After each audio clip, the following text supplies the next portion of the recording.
Alors allergie, ça vient d'où? Ça vient du grec allos, autre, et ergon, action. C'est une autre action. C'est-à-dire que c'est une action anormale de l'organisme par rapport à son environnement extérieur en général, puisque tout ce qui vient de l'extérieur est reconnu comme non-soi par notre organisme. Alors, donc, quelques généralités. La majorité de nos patients nous sont adressés par leur médecin traitant ou par d'autres spécialistes, des ORL, des ophtalmos, des dermatologues essentiellement, des pédiatres éventuellement. Le délai moyen de dépistage d'une allergie est de 7 ans. Où les patients commencent à avoir des symptômes et le moment où ils sont dépistés, 7 ans se passent, 7 ans de perte de temps, parce que on le sait, comme dans toute pathologie, que la prise en charge précoce c'est quelque chose de très important et surtout pour les allergies, ça évite l'évolution vers l'aggravation. Le temps d'attente moyen pour une consultation en France est de 4 mois. Les délais sont à peu près similaires à d'autres spécialités. Il y a certains médecins qui ont des délais plus courts et d'autres qui ont des délais jusqu'à 1 an. On n'est pas les pires en Europe, puisque je crois que c'est au Danemark, aux Pays-Bas, c'est 1 an également de délai pour une consultation d'allergologie. Quand on sait qu'en général les symptômes sont plutôt aigus, on se pose la question de comment régler ce problème de l'accès aux soins.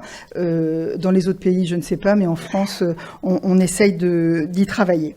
La durée d'une première consultation est environ de 30 à 45 minutes. Vous voyez que c'est beaucoup plus long que chez un médecin généraliste ou chez un dermatologue ou chez un ophtalmologue.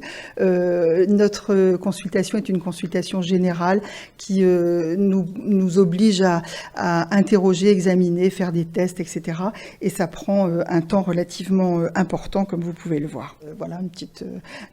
voilà les patients qui sont allergiques au fil d'attente. Et effectivement, on entend souvent râler « Comment en 3 mois pour avoir un rendez-vous? C'est pas du tout normal, etc. » Alors le rhume des foins, c'est ça. C'est une des allergies les plus connues, qu'on appelait autrefois rhume des foins, mais qui est une allergie au pollen. Donc là, je pense que c'est un champ de colza. Le colza n'est d'ailleurs pas un allergène très important, mais bon, ça peut représenter les pollens. Et puis ça peut être ça aussi, ça peut être vraiment un peu l'enfer, avec une impossibilité d'être en contact avec la nature pendant plusieurs mois de l'année. Notre interrogatoire est souvent qualifié de policier, parce que nous allons chercher des informations que les patients ne nous donneraient pas spontanément et dont on a absolument besoin pour faire notre diagnostic. Alors, selon les différentes sources, le temps de parole qui est laissé aux patients varie entre 23 et 92 secondes. C'est-à-dire, vous arrivez dans le cabinet d'un médecin et qui vous dit « Voilà, bonjour, qu'est-ce qui vous arrive? Pourquoi venez-vous me voir ?» Et le médecin lui coupe la parole, en général, au bout de 23 secondes. Donc, c'est pas beaucoup, hein. Mais il faut dire que certains patients sont très loquaces et qu'ils divaguent et on s'éloigne du sujet principal de la consultation, et donc c'est pour éviter de perdre du temps, évidemment. Et après, on oriente l'interrogatoire. Alors nous, on doit être un petit peu entre les deux, parce que entre les patients qui nous disent je viens pour une allergie. Oui, très bien. Donc là, le temps de parole est arrêté tout de suite. Ou alors ceux qui commencent à... Je vais vous raconter depuis le début. Ça a commencé quand j'avais 3 ans. Là, on est obligé de couper la parole parce qu'à un moment donné, c'est pas possible. On peut pas leur laisser raconter leur vie.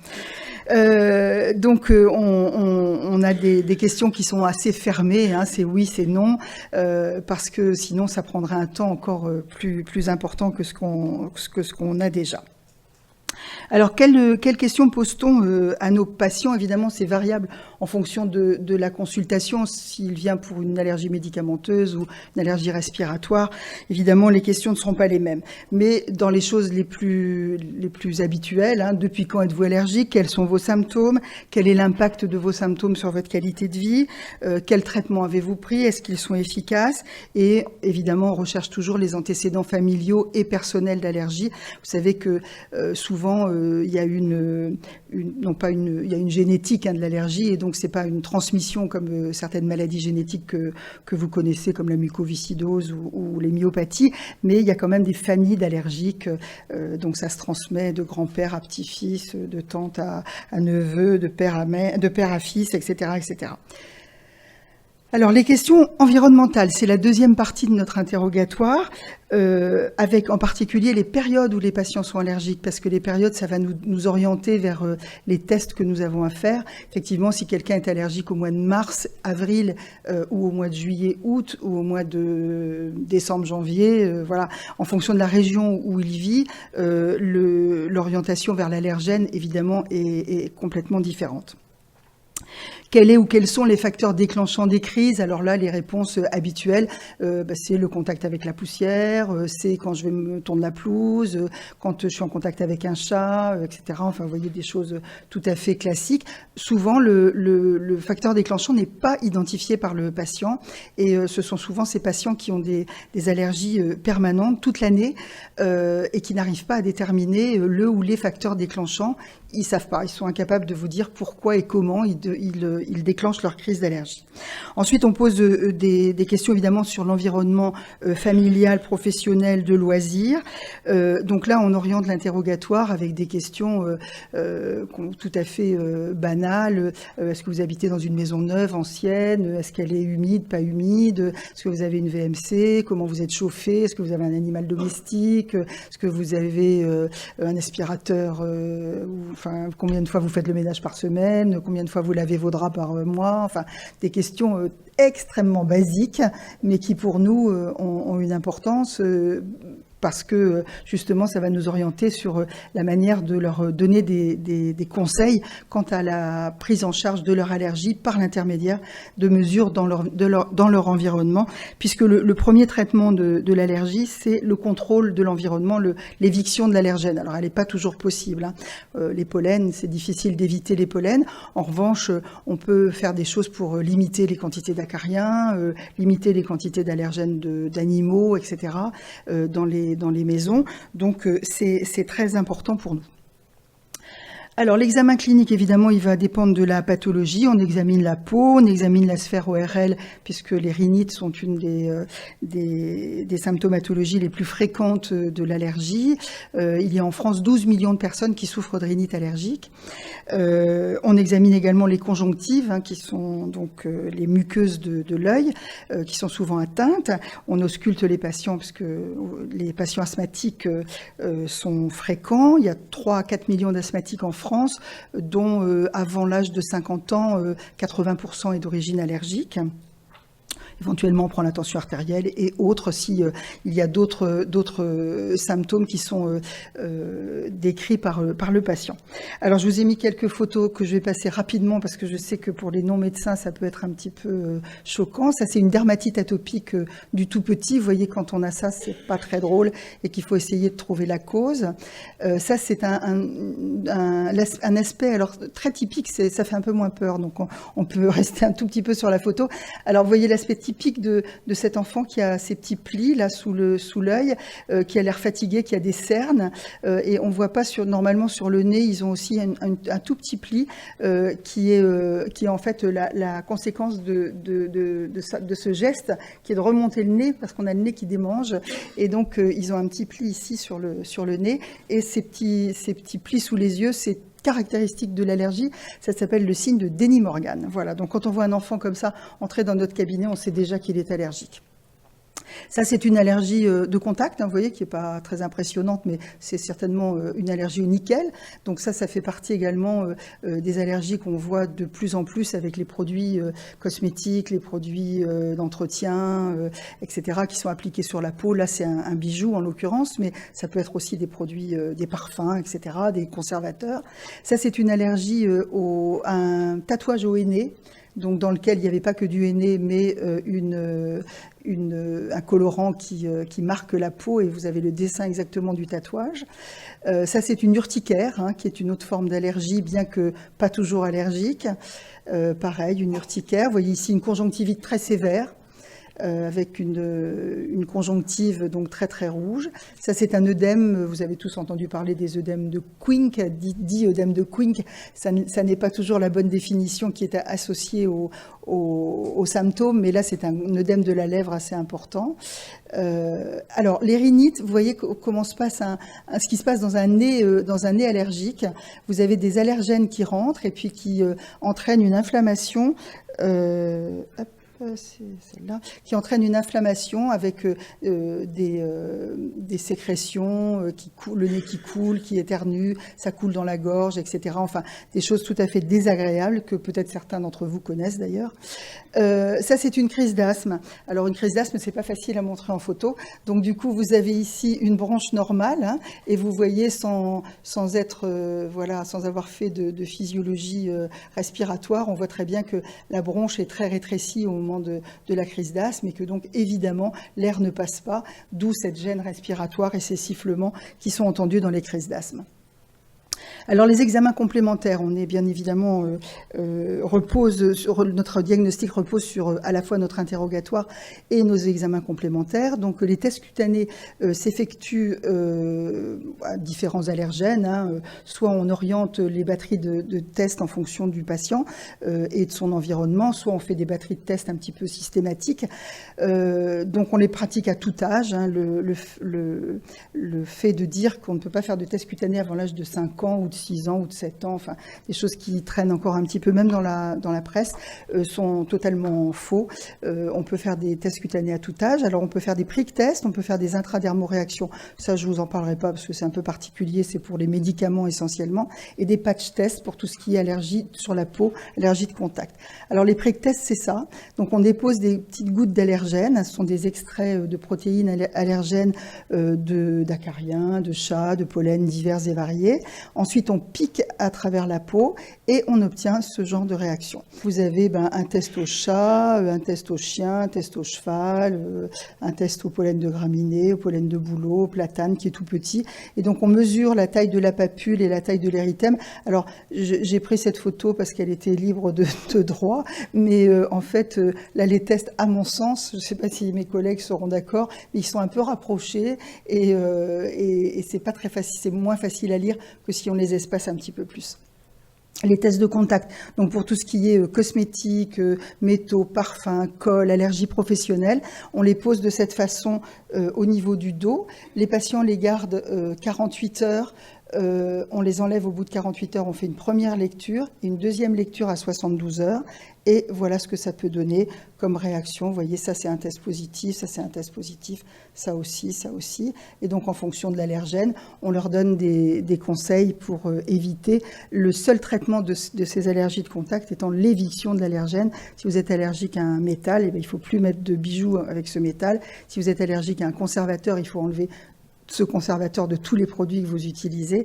Donc ça demande un petit peu de travail pour le patient qui est obligé de prendre une loupe, voire un microscope pour lire sur les étiquettes de ces différents produits la composition, qui souvent est un peu absconce aussi, parce que quand vous voyez, quand vous êtes allergique à la méthylisothiazolinone, c'est encore facile, mais il y a des noms qui sont un petit peu plus compliqués que ça, et ça leur casse un petit peu la tête.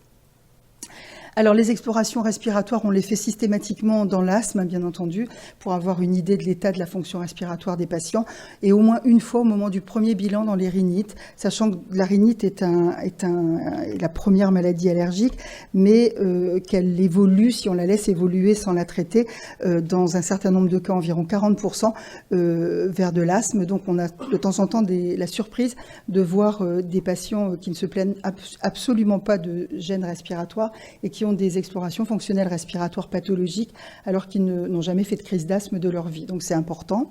Et ça permet également de suivre l'évolution de la pathologie, l'efficacité du traitement. Et on peut les pratiquer à partir de 5 ans parce que c'est très facile, c'est complètement non invasif et on a des machines qui sont assez rigolotes. On fait souffler sur des ballons, des étoiles, des trucs rigolos. Donc voilà, ça se présente un petit peu comme ça.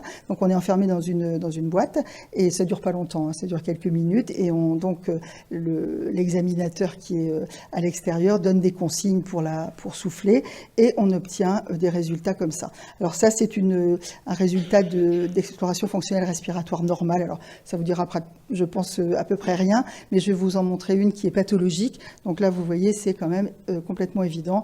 Vous voyez le patient il est en rouge et la normale est en bleu. Donc vous voyez que ce patient a des petits soucis respiratoires et de l'asthme en particulier.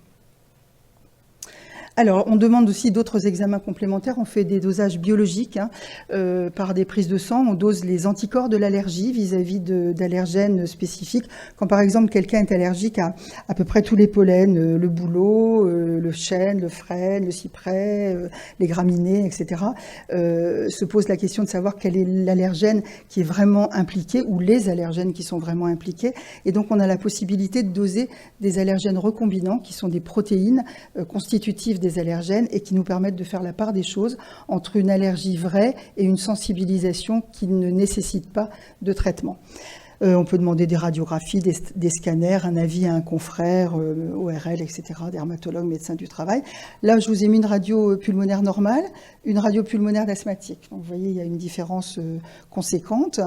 Un scanner à peu près normal, un scanner des sinus à peu près normal, et un scanner des sinus où il y a des gros problèmes de sinusite, vraisemblablement même de polypose. Donc, vous voyez, on a des examens qui nous aident vraiment beaucoup dans notre diagnostic.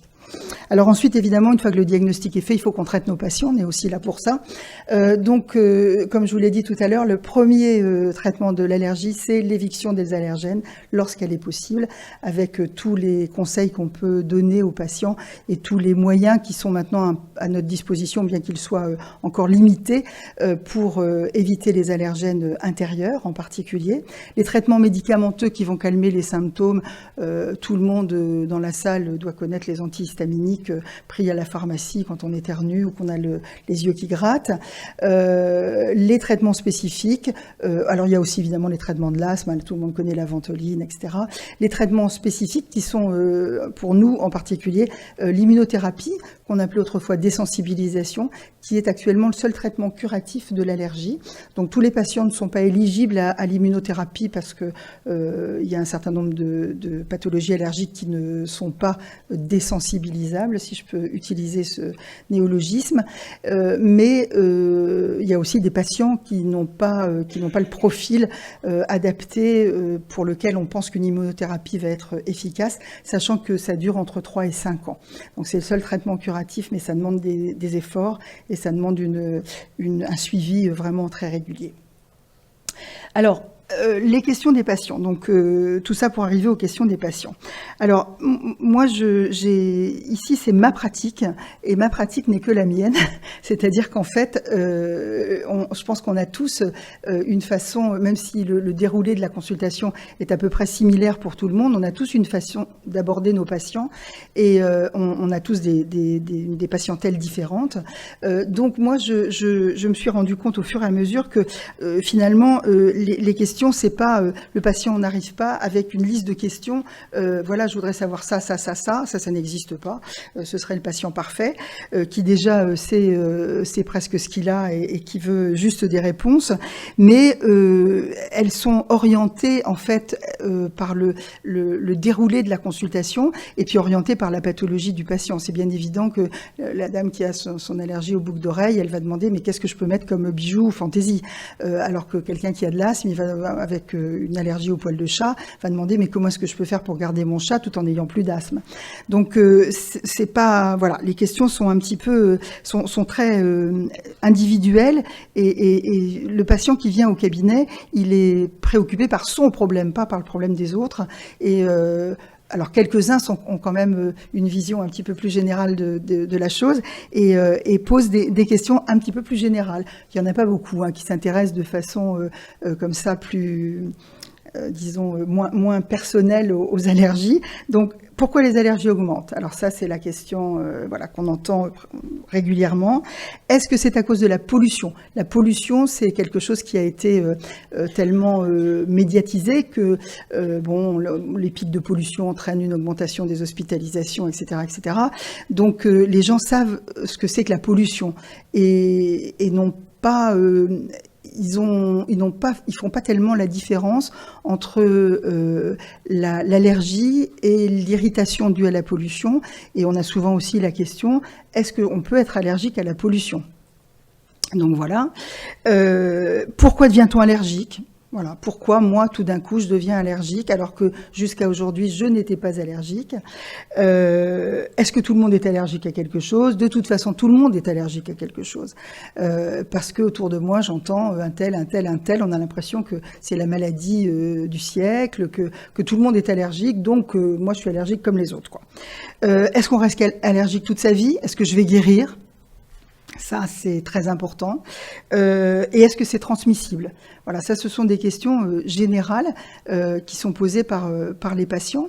Alors après, il y a des questions, les questions sur l'environnement. Sur l'environnement, en fait, alors je pense que le docteur Fabien Schinazi n'a pas tout à fait le même retour des allergologues parisiens. Mais comme vous savez, Paris n'est pas la France. Et exerçant moi à La Rochelle, je pense que les Parisiens sont peut-être un petit peu plus au fait d'un certain nombre de choses, lisent peut-être plus la presse, se renseignent peut-être mieux sur les raisons de leur allergie.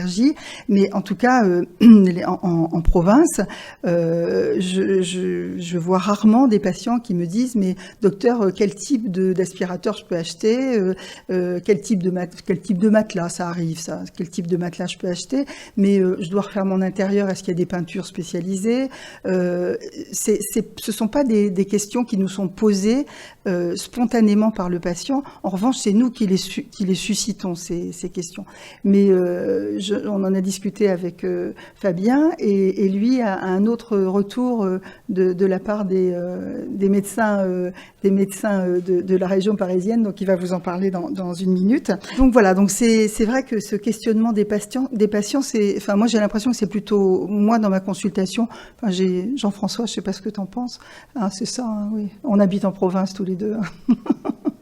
Et donc voilà. Donc juste pour terminer et avant de passer la parole à Fabien, que retenir? L'allergologue est le seul professionnel de santé qualifié pour prendre en charge les allergies modérées à sévères. Il est bien évident que sur 18 millions d'allergiques en France, les malheureux 1500 voire moins allergologues français n'ont absolument pas la capacité à prendre en charge tous ces patients. Il y en a qui sont pris en charge par personne. Il y en a qui sont pris en charge par les pharmaciens avec des médicaments d'officine, d'autres par leur médecin généraliste, et ça suffit largement. Et l'allergologue est là pour prendre en charge les patients les plus sévères. Les consultations sont longues. L'interrogatoire est l'élément clé du diagnostic, donc il faut y passer du temps. Les tests et les examens complémentaires permettent de confirmer le diagnostic dans pratiquement 100% des cas, sauf cas très particuliers. L'environnement est bien entendu un élément déterminant. On est allergique que parce qu'on vit dans un environnement. Même si on a un terrain atopique, c'est-à-dire susceptible de développer des allergies, et qu'on vit dans un environnement totalement dénué d'allergènes, on ne développera pas d'allergie. Il faut un contact avec l'allergène pour que l'allergie se déclenche. Et enfin, la prise en charge d'un patient allergique est globale. Ça, c'est quelque chose de très important. L'allergologie est une médecine transversale. Donc, on s'occupe de la racine des cheveux à la pointe des pieds de nos patients, avec toutes les pathologies qu'ils peuvent présenter, qui sont souvent multiples, qui sont conjointes, qui peuvent être liées à des allergènes respiratoires, de contact, alimentaires, médicamenteux, etc. Et donc, on se doit absolument d'avoir une vision globale du patient. Et on a cette spécificité comme quelques autres spécialités médicales qui souvent s'occupent d'un organe. Les cardiologues s'occupent du cœur, les ophtalmos des yeux, etc. Et donc l'allergologie a cette spécificité qui en fait, à mon sens, sa richesse. Et voilà, on a dû se débarrasser du gosse, le chat était allergique. Je vous remercie. Merci beaucoup Isabelle. Effectivement, dans la préparation de cette matinée, j'avais souhaité qu'on parle de la consultation d'allergologie parce qu'il me semblait que c'était vraiment le point de départ. En fait, votre exposé suscite beaucoup de questions et en particulier la première d'entre elles. J'ai noté quand même le temps passé à arriver jusqu'à l'allergologue. Vous avez cité plusieurs années en fait où le patient allergique arrive voir un allergologue pour avoir son diagnostic d'allergie. Et ça fait quand même pas mal de temps avant d'arriver pour qu'on porte son diagnostic et qu'éventuellement on lui propose des traitements curatifs comme l'immunothérapie spécifique. Et je me disais, en fait, pendant cette période-là, ça a un retentissement très fort sur la qualité de vie du patient.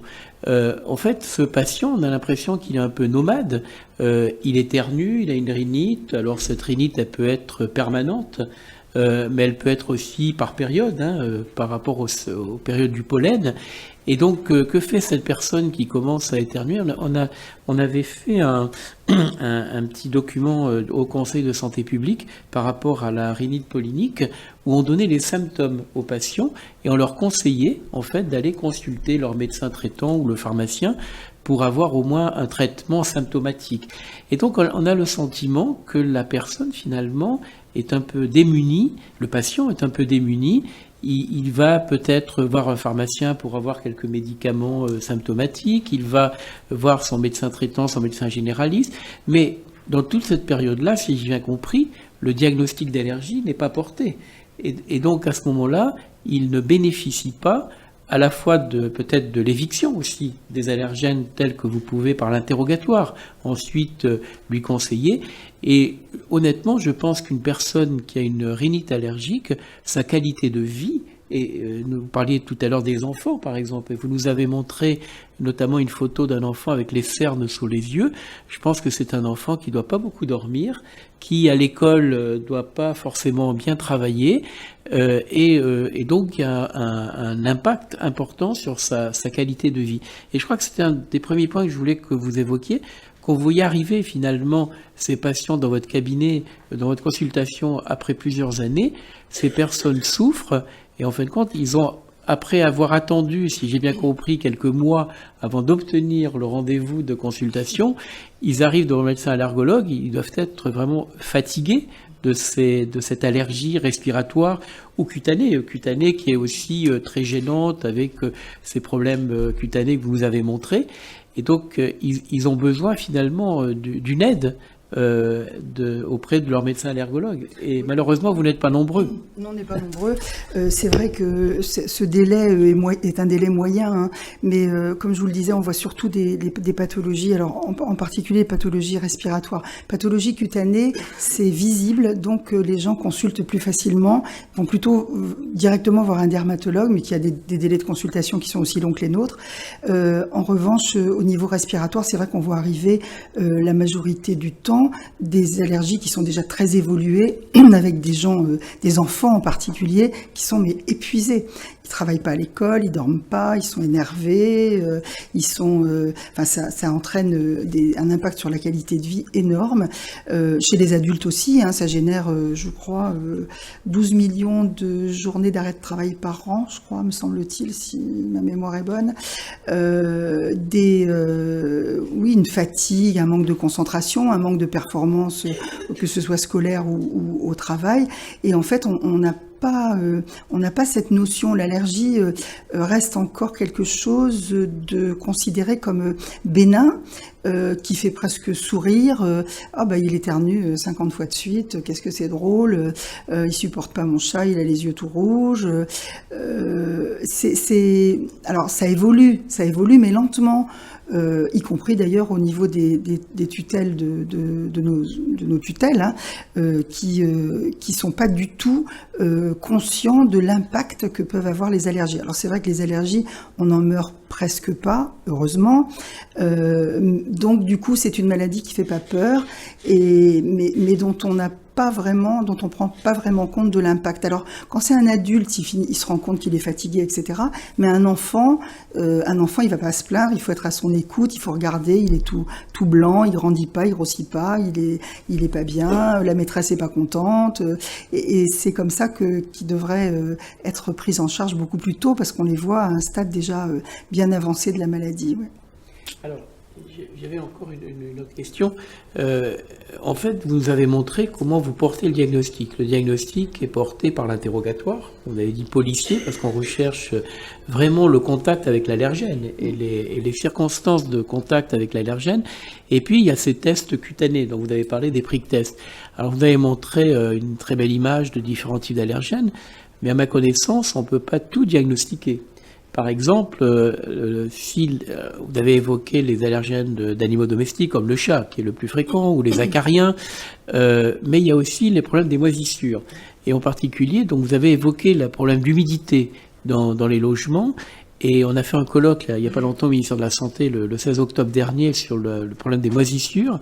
Et en fait, on s'est aperçu qu'il y avait peu de tests cutanés pour diagnostiquer une allergie aux moisissures. Oui, c'est tout à fait vrai. On avait il y a quelques années des batteries de tests en fait, les extraits allergéniques sont fournis par deux industries françaises, deux industries d'allergènes, et elles sont, comme c'est de l'industrie pharmaceutique, elles sont soumises évidemment aux autorités de santé, précédemment l'AFSAPS et actuellement la NSM, qui elles sont là pour la sécurité des produits de santé. Et entre la NSM et nous, je ne veux pas dire que le torchon brûle, mais un petit peu quand même, parce qu'en fait, ils veulent des extraits allergéniques totalement dénués d'effets secondaires possible sur les patients. Donc vous avez vu, on pose une goutte de test et on fait un petit prick test, c'est-à-dire que ça rentre dans la superficie de la peau, c'est-à-dire que a priori, en dehors de provoquer une réaction allergique, comme vous avez vu sur les patients allergiques, ça ne risque pas grand-chose. Mais ça, c'est pas du tout le positionnement des autorités de santé qui veulent des études qui soient menées sur un grand nombre de patients avec des recherches de safety, hein, sur toutes les choses que ça pourrait amener. Pour vous donner un exemple, on peut plus tester d'extrait de lait de vache depuis des années, depuis qu'il y a eu la maladie de la vache folle. Alors on continue à boire du lait, mais les industriels ne peuvent plus fabriquer d'extrait de lait de vache, donc on prend juste du lait et puis on fait la même chose avec du lait. Mais les moisissures, effectivement, on fait partie d'un premier, comment on peut dire, nettoyage par le vide de nos catalogues d'extraits allergéniques, et nous n'avons plus à l'heure actuelle que 3 moisissures à disposition, ce qui est extrêmement peu. La plus commune étant l'alternaria, qui est une moisissure extérieure qui pousse sur les champs de blé, de colza, etc. Mais dans les moisissures intérieures, on n'a plus rien. Et donc, c'est impossible de faire le diagnostic. On a quelques dosages d'anticorps, d'IgE spécifiques, mais on est limité de toute façon à 5 dosages au niveau du remboursement par l'assurance maladie. Et encore faut-il connaître les moisissures qui sont présentes au domicile des patients. Donc ça nécessite d'aller faire des prélèvements de moisissures. Alors ça se fait, hein, les conseillers médicaux en environnement intérieur sont là pour ça, mais on ne peut pas leur demander d'aller dans tous les domiciles un peu humides pour voir s'il y a des moisissures à l'intérieur. Donc ça pose vraiment un problème, et on a certainement un déficit de diagnostic par rapport à ça, sachant que, alors c'est Fabien va nous le dire, X% des logements français ne sont pas indemnes de moisissures. 16% des logements français. En des moisissures. Voilà, en des moisissures. Donc c'est énorme. Et alors, vous avez dit enfin que la place de l'environnement était fondamentale. Et j'ai vu les questions que posaient les patients. Alors, effectivement, un patient, il va commencer à poser des questions personnelles sur son allergie. En fait, quand vous lui annoncez un diagnostic d'allergie, bon, il a traîné un petit peu depuis quelque temps, puis il apprend qu'il est allergique, mais vous allez lui proposer des solutions, et en particulier donc des solutions d'éviction des allergènes et d'améliorer la qualité de l'air finalement de son environnement intérieur. Et donc la place de l'environnement intérieur est très très importante. Et donc, vous dites finalement, alors il suffit de lire beaucoup de revues, de magazines. Je crois même vous-même, vous avez répondu à des interviews dans des revues. Moi aussi, mais pour expliquer où on trouvait les allergènes, les polluants de l'air intérieur, etc., et les solutions que l'on pouvait proposer. Et en fait, moi, si j'étais un patient allergique, un peu averti, informé, parce que j'ai lu telle ou telle chose, et c'est pour ça que dans la suite de la matinée, j'ai voulu qu'on pose ce type de questions. On nous parle beaucoup de qualité d'air intérieur, et donc vous m'avez dit que finalement il y a peu de questions, ou pas du tout, sur est-ce que je dois mesurer la qualité de l'air chez moi. On vous donnait des conseils, par exemple, sur l'ouverture des fenêtres, l'aération, la réduction des sources de pollution et autres, et d'éviction des allergènes. Mais des questions, par exemple, sur des purificateurs d'air, c'est pas des choses que vous demandent spontanément vos patients. On avait évoqué 2 autres sujets, par exemple les produits d'entretien. Est-ce que les patients vous posent des questions sur les produits d'entretien voilà, est-ce que je dois utiliser tel type de liquide vaisselle, par exemple, ou le produit nettoyage du sol? Alors, Est-ce que c'est des questions qu'on vous pose sur les produits? Alors spontanément, non, mais j'ai peut-être j'ai ma façon à moi de consulter, et ça vient peut-être de moi. Hein. C'est moi qui pose des questions. D'accord. C'est moi qui, en fait, j'aurais dû être commissaire Maigret ou je ne sais quoi. Vous leur posez des questions sur leurs produits d'entretien? Je leur pose des questions, oui, sur tout. Sur leurs produits, d'accord. Je sais tout, absolument tout, y compris tous les produits d'entretien, les produits de toilette, les crèmes, les parfums, tout ce qu'on veut.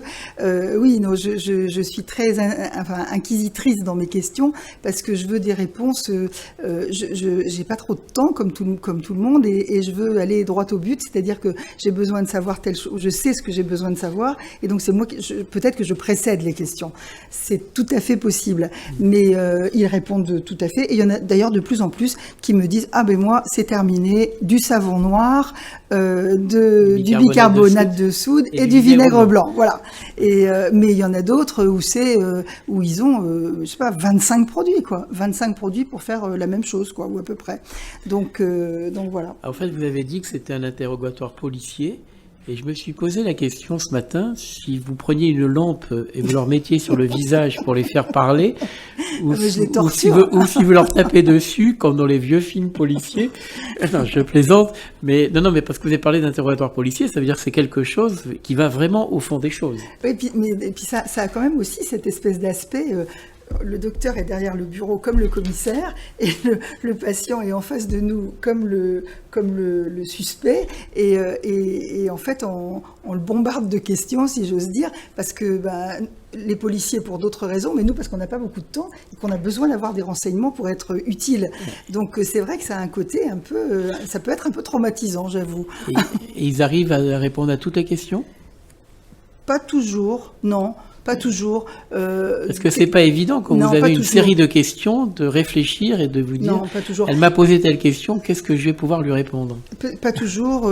Et puis surtout, on les abreuve aussi de conseils d'éviction, alors en leur donnant des plaquettes, etc. Mais en essayant de leur expliquer tout ça quand même dans un temps qui nous est imparti, qui n'est pas si long. Et en fait, ils oublient la moitié de ce qu'on leur dit. Hein. Non, mais ça c'est clair et net. Hein. Donc il faut refaire, et redire et redire et redire au fur et à mesure.